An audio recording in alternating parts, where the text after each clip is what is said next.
इसको देखें तो इससे पहले पाकिस्तान पीपल्स पार्टी ने परवेज़ इलाही साहब को बनाया था डिप्टी वज़ीर-ए-आज़म पाकिस्तान। उस वक्त PMLN ने बड़ी तनकीद की थी, टॉक शोज़ में आकर ये कहते थे कि ये क्या होता हुआ, इसकी कोई आनी हैसियत नहीं है, ये होता तो होना ही नहीं चाहिए, मजाक उड़ाते थे परवेज़ इलाही साहब का। और अब उसी PMLN ने बना दिया है इसहाक डार को डिप्टी प्राइम मिनिस्टर शहबाज शरीफ का। अब एक ही घर में दो प्राइम मिनिस्टर और डिप्टी प्राइम मिनिस्टर बनाने की ज़रूरत क्यों पेश आई, इसके ऊपर बहुत सारे सवालात खड़े हो गए थे। मैंने देखने की कोशिश की कि डिप्टी प्राइम मिनिस्टर के जो इख्तियारात हैं उनको देखा जाए तो ये एक सिंबॉलिक किस्म का ओहदा है, इसकी कोई ऐसी हैसियत है नहीं कि इसमें उनके पास कुछ बड़े इख्तियारात आ जाएँ।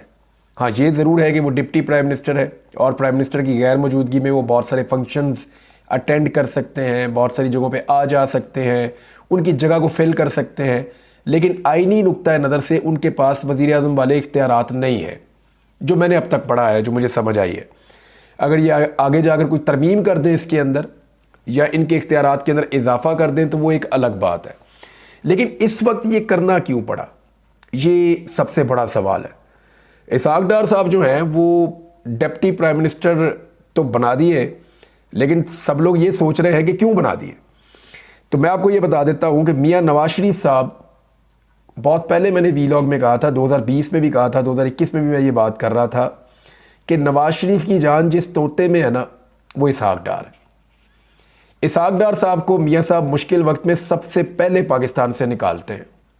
आपको याद होगा मियाँ नवाज शरीफ साहब वज़ीर आज़म पाकिस्तान थे और जैसे ही वो मुश्किलात में आए, उनकी हुकूमत गई, उसके बाद शाहिद खान अब्बासी साहब की हुकूमत आई, तो जो आदमी सबसे पहले निकला था पाकिस्तान से इस पूरे टब्बर में से, वो इसहाक डार था। और इसहाक डार ही वो शख्सियत है जिसने परवेज़ मुशर्रफ के दौर में, परवेज़ इलाही साहब तो तब सियासत परवेज़ मुशर्रफ के साथ मिलकर कर रहे थे, परवेज़ मुशर्रफ साहब के दौर में जिस आदमी ने वादा माफ गवाह बनकर सारे फैक्ट्स लिखवा दिए थे, वो भी इसहाक डार है। अब लोग कहते हैं कि वो दबाव में आकर लिखाए गए थे, तो बिल्कुल दबाव तो था, परवेज़ मुशर्रफ का दबाव था, परवेज़ मुशर्रफ की नैब का दबाव था, जिस दबाव के नतीजे में इसहाक डार ने वो स्टेटमेंट दिया था। लेकिन हकीकत ये है कि उस स्टेटमेंट के अंदर जितने फैक्ट बताए गए थे वो सारे ठीक थे। तो बाद औक़ात पुलिस दबाव से भी मनवा लेती है ना, बताओ जी चोरी का माल किधर है, तो बंदा जाके दिखा देता है जनाब इधर है, वहाँ खोदते हैं तो निकल आता है चोरी का माल। तो इसहाक डार साहब ने चोरी का माल कैसे छुपाया, कैसे कहाँ कहाँ पहुँचाया, ये सारा कुछ परवेज़ मुशर्रफ के दौर में बताया था, दबाव में आकर बताया था। दबाव के बगैर कौन बताता है, कोई भी नहीं बताता। तो डार साहब ने जो चीज़ें बताई थी उनके ऊपर फिर आगे तहकीकात चल ही नहीं सकी। फिर जिस तरह से पाकिस्तान की जुडिशरी ने शरीफ खानदान के गंदे कपड़े धोए हैं, वो भी हमने देखा किस तरीके से उनको घर बैठे हुए या पाकिस्तान से बाहर बैठे हुए उन्हें इंसाफ मिल जाता है। बहरहाल डार साहब बन गए डिप्टी प्राइम मिनिस्टर, और इसका फ़ायदा नुकसान क्या है? देखिए, नवाज शरीफ साहब के लिए वो सबसे लाडले आदमी है। नवाज शरीफ जब भी वज़ीर आज़म पाकिस्तान बनते हैं तो अपने जो करीब तरीन एक किचन कैबिनेट रखते हैं उसमें इसहाक डार साहब को सबसे कलीदी हैसियत देते हैं। आप गौर कीजिए, 2013 में नवाज शरीफ साहब बने वज़ीर आज़म पाकिस्तान, तो अपनी काबीना में अपने सबसे करीब उन्होंने इसहाक डार साहब को रखा। यानी पाकिस्तान जैसे मुल्क में वज़ीर आज़म के बाद जो सबसे अहम ओहदा होता है वो वज़ीर ख़जाना का होता है, उसके बाद वज़ीर दाखिला होता है। वज़ीर ख़ारजा जो है वो एक इम्पॉर्टेंट ओहदा है, लेकिन पाकिस्तान की खारजा पॉलिसी क्या है, बाहर से बन के आती है, खुद हम कितनी के बना लेते हैं, ये आसपास के थोड़े मुल्कों के बारे में हम बना लेते हैं थोड़ी बहुत, लेकिन उस पर भी इन्फ्लुएंस जो है वो बहुत सारा बाहर से आता है।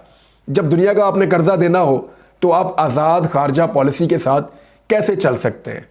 और शहबाज शरीफ साहब तो अपने मुंह से कहते हैं कि बेगर्स आर नॉट चूजर्स, कि हम तो चॉइस ही नहीं है हमारी, तो कोई, हम तो फ़कीर हैं। शहबाज शरीफ साहब खुद कहते हैं। ख्वाजा आसिफ जो वज़ीर दिफा हैं वो क्या फरमाते हैं? वो ये कहते हैं पाकिस्तान जो है ना वो वेंटिलेटर्स के ऊपर लगा हुआ है और वो अमेरिका ने लगाए हुए हैं, वो जब दिल करेगा खींच लेगा। तो ऐसे मुल्क की आज़ाद खारजा पॉलिसी नहीं होती, और फिर खारजा पॉलिसी नहीं है तो हमारा वज़ीर खारजा क्या होगा? तो कोई इतना इंपॉर्टेंट नहीं है। वज़ीर दिफा भी पाकिस्तान का कोई, ये भी वैसे ही एक सिंबॉलिक किस्म का होता है, उसमें भी कुछ नहीं होता। जो एक्चुअली वज़ीर होते हैं पाकिस्तान में वो एक वज़ीर ख़जाना होता है और एक वज़ीर दाखिला होता है, और इनके ऊपर इनका boss prime minister of Pakistan होता है।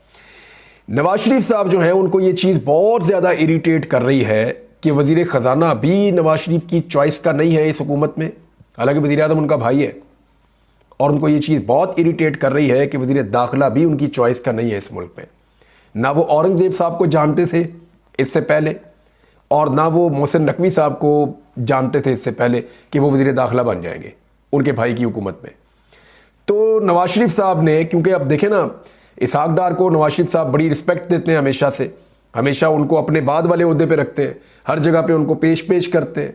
तो ऐसे इसहाक डार साहब की हो रही थी तौहीन कि जनाब इसहाक डार साहब पीछे पीछे चल रहे हैं और उनसे सीनियर हैं 2 मजीद मिनिस्टर शहबाज शरीफ के बाद। तो फिर मियाँ नवाज शरीफ साहब ने इसको फील करते हुए इसके ऊपर एक पोजीशन ली हुई थी, और उस पोजीशन के नतीजे में मुबैना तौर पे जो चीज़ें अब समझ आ रही हैं, या 1-2 सोर्सेज से जो बात हुई है मेरी शाम के वक्त, वो भी नहीं समझ पा रहे थे। मैंने 1-2 लॉयर से भी बात की थी कि मुझे इख्तियारात के बारे में बताएं, वो भी यही कह रहे थे कि इख्तियारात की तो हमें कोई समझ नहीं आ रही, बात कोई और है। तो बात यही है कि नवाज शरीफ साहब ये चाहते थे कि शहबाज शरीफ के बाद सबसे सीनियर आदमी भी मेरे अपने घर का होना चाहिए, यानी इसहाक डार साहब को जो है वो टॉप चेयर मिलनी चाहिए शहबाज शरीफ के बाद। तो वो उनको मिल गई है, और नवाज शरीफ साहब ने अपनी एक और ज़िद पूरी की है। ये एक्चुअली ऐसा लगता है कि नवाज शरीफ साहब अब चैलेंज कर रहे हैं उन लोगों को जो शहबाज शरीफ को हुकूमत में लाए हैं, क्योंकि नवाज शरीफ को एक बयानिया बनाना है ना, वो पार्टी के सदर बनने जा रहे हैं, चीज़ों को कंट्रोल करने जा रहे हैं, तो नवाज शरीफ को एक बयानिया बनाना है। और पाकिस्तान में जो बयानिया बिकता है वो एंटी एस्टेब्लिशमेंट बयानिया बिकता है। तो एंटी एस्टेब्लिशमेंट होने के लिए एस्टेब्लिशमेंट को चुटकियां तो काटनी पड़ेगी छोटी छोटी। तो नवाज शरीफ साहब अब ऐसा लगता है कि चुटकियां काटने के मूड में है या पंगे लेने के मूड में। तो उन्होंने अपने समधी को जो है वो डिप्टी प्राइम मिनिस्टर तो बनवा दिया है, देखते हैं कि इसका जवाब क्या होगा, अभी इंतज़ार करते हैं इसका। बाबर सत्तार साहब के हवाले से बड़ी खौफनाक किस्म की सोशल मीडिया पे मुहिम चलाई गई। बाबर सत्तार साहब जो हैं वो इस्लामाबाद हाई कोर्ट के मुअज़्ज़ज़ जज हैं, और इस पे इस्लामाबाद हाई कोर्ट ने एक एलामिया जारी कर दिया है। एक तो उनके ऊपर ये कहा गया कि वो जो हैं अमेरिकन शहरी हैं और इस किस्म के उन पर इल्ज़ामात लगाए गए थे। तो एलामिया में इस्लामाबाद हाई कोर्ट ने जस्टिस बाबर सत्तार के ग्रीन कार्ड, बच्चों की अमरीकी शहरियत और अमरीकी जायदादों और फैमिली बिजनेस पर वजाहत दी है। एलामिया के मुताबिक बाबर सत्तार ने ऑक्सफोर्ड लॉ कॉलेज और हार्वर्ड लॉ कॉलेज से तालीम हासिल की। उन्होंने अमेरिका में प्रैक्टिस की और 2005 में जस्टिस बाबर सत्तार अमरीकी नौकरी छोड़कर पाकिस्तान आ गए और तब से पाकिस्तान में काम कर रहे हैं। जस्टिस बाबर सत्तार की वालिदा 1992 से स्कूल चला रही हैं। एलामिया में कहा गया कि जस्टिस बाबर सत्तार के पास इस वक्त पाकिस्तान के अलावा किसी और मुल्क की शहरियत नहीं है। जस्टिस बाबर सत्तार के ग्रीन कार्ड का इस वक्त के चीफ जस्टिस को इल्म था। जस्टिस बाबर सत्तार के जज बनने के बाद उनके बच्चों ने पाकिस्तानी सकूनत इख्तियार की, पाकिस्तान में आकर रहना शुरू हो गए। एलामिया के मुताबिक जस्टिस बाबर सत्तार की पाकिस्तान और अमेरिका में जायदाद टैक्स रिटर्न्स में मौजूद है। एलामिया में बताया गया कि सोशल मीडिया पर जस्टिस बाबर सत्तार के खिलाफ हद तक आमेज और बेबुनियाद मुहिम चलाई जा रही है। सोशल मीडिया पर जस्टिस बाबर सत्तार की खुफिया मालूमात पोस्ट और रीपोस्ट की जा रही है। जस्टिस बाबर सत्तार, उनकी अहलिया और बच्चों के सफरी दस्तावेजात सोशल मीडिया पर पोस्ट किए जा रहे हैं। देखें, जब कादी फायद ईसा साहब का डॉक्यूमेंट आया था ना, हालांकि पब्लिक भी नहीं हुआ था, सिर्फ रिकॉर्ड का हिस्सा बना था, तो भौचाल आ गया था इस मुल्क में और कादी फायद ईसा साहब ने इस मामले को बहुत ज़्यादा उठा दिया था और आज तक उन्हें इस बात का रंज है। वक्त आएगा मैं आपको बताऊंगा उन्होंने किससे इसका तस्करा किया और क्या बात हुई, लेकिन कादी फायद ईसा साहब को आज तक उस बात का रंज है और वो दिखाई भी देता है। मामला ये है कि क्या जस्टिस बाबर सत्तार जो हैं वो जज नहीं है? क्या उनकी इज्जत जज वाली नहीं होनी चाहिए? क्या उनको वो इख्तियारात नहीं है या वो इम्यूनिटी उनको नहीं है जो कादी फायद ईसा साहब को लगता था कि उनको होनी चाहिए? तो ये तो कादी फायद ईसा साहब की अभी वो परसों कह रहे थे कादी फायद ईसा साहब, और वो ये फरमा रहे थे कि उनके दौर में किसी भी जज पे कोई दबाव नहीं डाला गया। तो ये क्या है? ये जो अभी जज साहब पे डाला जा रहा है सोशल मीडिया के ज़रिए से, ये क्या है? उनकी पर्सनल, उनकी फैमिली की पर्सनल चीज़ें जो हैं उनको लीक किया जा रहा है, उनको सोशल मीडिया पे पोस्ट और रीपोस्ट किया जा रहा है। ये क्या है? कादी फायद ईसा साहब अगर समझें तो ये भी एक तरह का दबाव है और इस दबाव का सामना कादी फायद ईसा साहब खुद भी कर चुके हैं।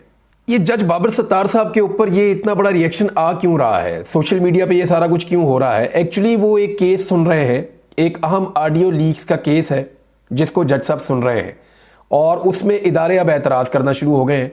जो इदारों ने एतराज़ किए वो भी बहुत दिलचस्प नौइयत के हैं, यानी 4-5 इदारे इसमें इन्वॉल्व हैं। ज़रा उनकी बातें आप सुने। पैमरा कह रहा है कि 2021 में इस किस्म के कानूनी सवाल के ऊपर एक और जज साहब हैं, मोहसिन अख्तर कियानी साहब, वो फैसला कर चुके हैं, ये मामला भी उन्हीं को भेज दिया जाए ताकि तजाद ना आए। ये तो कोई जस्टिफिकेशन समझ नहीं आ रही। दूसरा, पीटीए ये कह रहा है कि जस्टिस बाबर सत्तार माजी में पीटीए के वकील रहे हैं, इस किस्म के केसेस में इसकी तरफ से 2012 में नुमाइंदगी भी कर चुके हैं। यानी पीटीए के वकील, इस तरह तो बहुत सारे वकील बहुत सारे इदारों की नुमाइंदगी कर चुके हैं, लिहाजा वो जो बाद में जज बन जाए तो वो केस ही ना सुने। ये भी एक बहुत अजीबोगरीब किस्म का उन्होंने एक एतराज़ लगाया है। FIA ने भी कुछ एतराज़ लगाया और उन्होंने एक कदम और आगे रख दिया। उन्होंने कहा आप ये केस ना सुने, ना ही 25 मार्च के को खत लिखने वाले बाकी जज। वो कह रहे हैं जी ना आप ये केस सुने, ना बाकी 5 जज वो केस सुने जिन्होंने 6 जजों ने मिलकर दबाव के बारे में खत लिखा। भी आपका क्या ताल्लुक है उससे? यानी ये 6 जजेस, इसका मतलब है केसेस सुनना ही बंद कर दें। ये भी बड़ी अजीब बात है। और IB ने भी एतराज़ लगा दिया। उन्होंने कहा कि ये केस किसी और बेंच को भेज दें, आप इसको ना सुने। उन्होंने सादा ही एतराज़ लगाया। टेलीनॉर कंपनी ने 15 दिन का और वक्त मांग लिया है।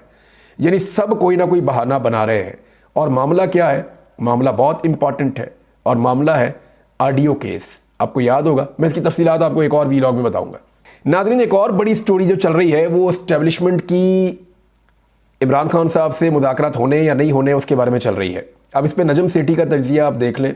मैं बोलूँगा तो मुझे पकड़ के अंदर कर देंगे, लिहाजा नजम सेठी से ही सुन लेते हैं। वो ये कह रहे हैं कि एस्टेब्लिशमेंट के पास कोई चारा नहीं रहा कि वो इमरान खान साहब से बात करे। नून लीग तो फारिग हो गई है। जब सारा मुल्क प्रो एस्टेब्लिशमेंट था तो नून लीग एंटी एस्टेब्लिशमेंट थी, और अब जो है वो मुल्क एंटी एस्टेब्लिशमेंट हो गया है तो ये प्रो एस्टेब्लिशमेंट हो गई है। ये तो पहले भी नजम सेठी साहब कह चुके हैं और बहुत सारे और लोग भी कह चुके हैं। एस्टेब्लिशमेंट समझी थी कि इमरान खान नहीं जीत सकेगा, लेकिन अवाम ने सबक सिखा दिया है। ये जनाब एस्टेब्लिशमेंट के बारे में नजम सेठी साहब का स्टेटमेंट है। और इस पे जो है वो शेर अफजल मरवत ने एक बात क्लियर कर दी है। याद रखिएगा, जो लोग आखिर में जाके इमरान खान से मिलकर आए हैं उनमें एक शेर अफजल मरवत भी हैं, जिन्होंने बाहर आके बताया था कि इमरान खान साहब ने उनकी खासी सरजनिश की है। तो शेर अफजल मरवत कह रहे हैं कि इमरान खान ने 3 रोज़ कबल वादे कर दिया था कि जब इदारे आइन के तहत काम करेंगे तब डायलॉग हो सकता है। यानी मामला वहीं आ गया ना। देखें, आइन और कानून के तहत तो पाकिस्तान की फ़ौज सियासी मामलात के अंदर बैठ के मुदाखलत कर ही नहीं सकती। वो कैसे मुज़ाकरात कर सकते हैं? यानी आप आर्मी चीफ को या DGISI को कहें कि हमने मुज़ाकरात करने हैं सियासी मामलात के ऊपर, तो आइन और कानून तो उनको इजाज़त नहीं देता, वो कर नहीं सकेंगे। लेकिन जो ग्राउंड रियलिटीज़ हैं वो यही है कि पाकिस्तान के अंदर ये ताकतवर ओहदे हैं और एस्टेब्लिशमेंट जो है उसका सियासत के अंदर एक रोल रहता है। और अनफॉर्चुनेटली सियासतदान जो बोझ नहीं उठा सकते वो बाद औक़ात उनके कंधों पे भी चला जाता है।